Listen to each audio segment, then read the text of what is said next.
Making new friends as an adult is already hard. But here's the part nobody really talks about. Even when you do meet someone you genuinely click with, what happens next? We grab a coffee, we have a nice chat, we say we should definitely do this again. And somehow we never really become friends. Or maybe we do keep catching up, more coffees, more dinners, more conversations, yet somehow it still feels like we're getting to know each other through words rather than actually experiencing life together. Over the last little while, I've accidentally stumbled across a system that's completely changed the way I think about building friendships. I call it hobby swap hangs. And honestly, it's become one of my favorite ways to deepen both new friendships and old friendships.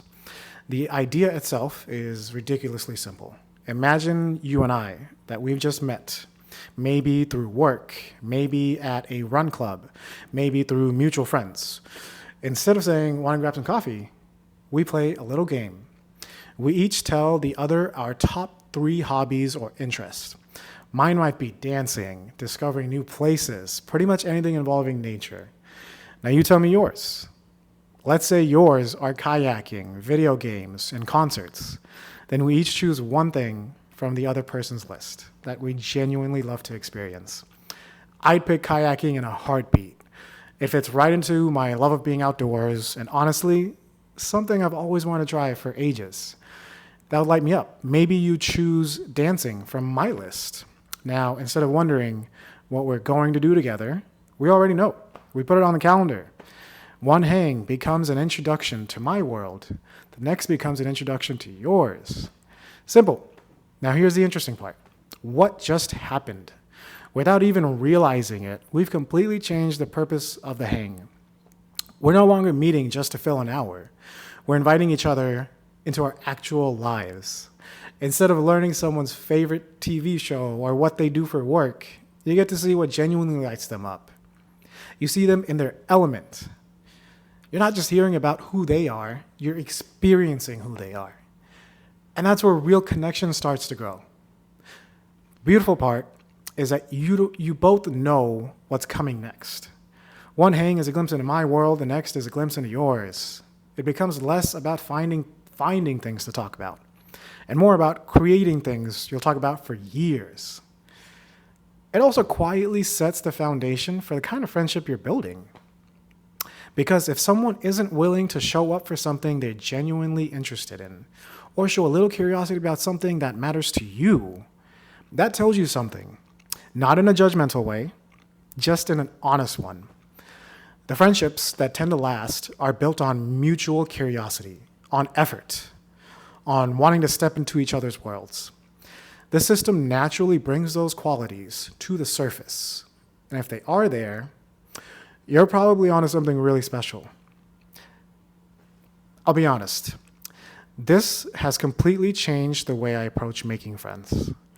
Because making friends as an adult can feel surprisingly heavy. You put yourself out there. You hope you click. Sometimes you do. Sometimes you don't. Sometimes you leave a catch-up thinking they're lovely people, but you don't really feel any closer than when you first met. After experiences like that, it's easy to start wondering if making new friends is just supposed to feel this hard. For me, hobby swap hangs have become a bit of a pressure valve. They take the pressure of trying to create connection and replace it with simply creating an experience together.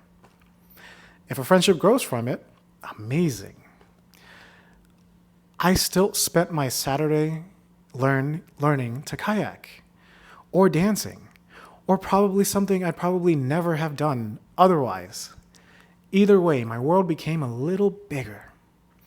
That's what I love about this. When my social battery is low, when I've had a string of connections that never really went anywhere, when I'm wondering how you actually go from we get along to this is becoming a real friendship, I don't feel overwhelmed anymore.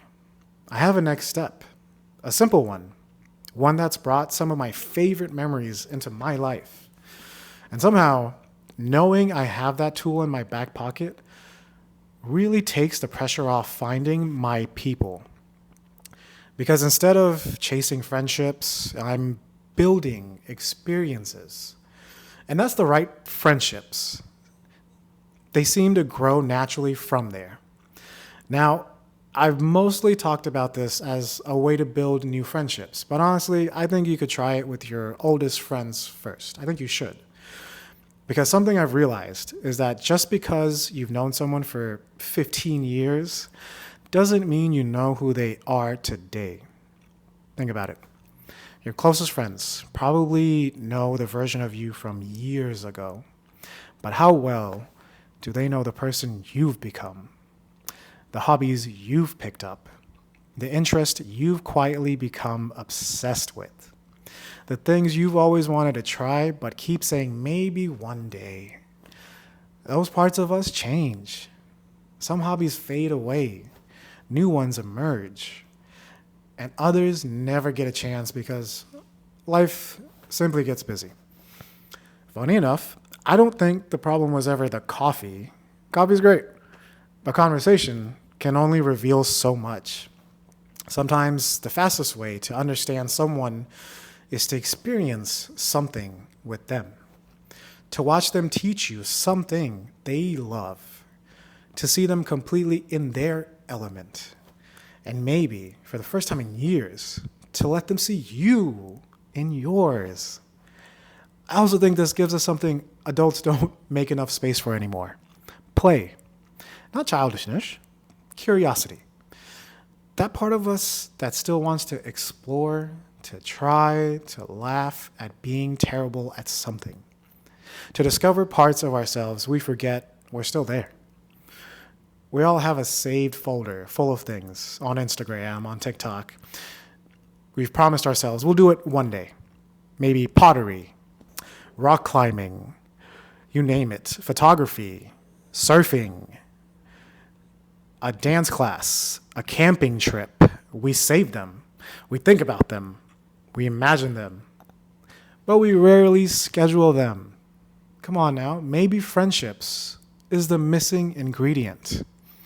Maybe sharing those experiences with someone else is a little push that finally gets them off of a screen and into real life. Because when I look back over the best memories of my life, almost none of them happened because I planned to make memories. They happened because I simply said yes to an experience. And I think Hobby Swap Hangs quietly creates more opportunities for exactly that.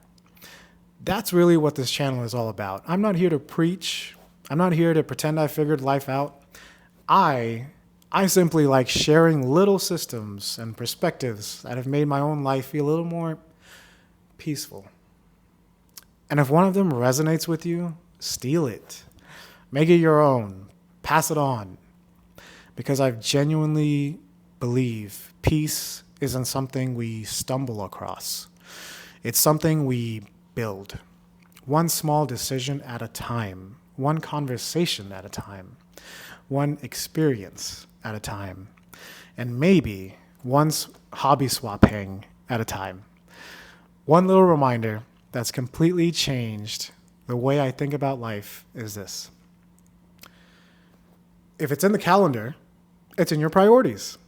Not just for friendships, for all those little curiosities you've been putting off, the places you've wanted to visit, the hobbies you've wanted to try, the adventure that's sitting on your saved folder waiting for one day. Maybe one day is just a date that hasn't made it onto your calendar yet. So here's what I'm genuinely curious about. If we were doing a hobby swap hang together, what's one hobby or interest you'd introduce me to? And what's on one hobby you've always wanted someone else to introduce you to?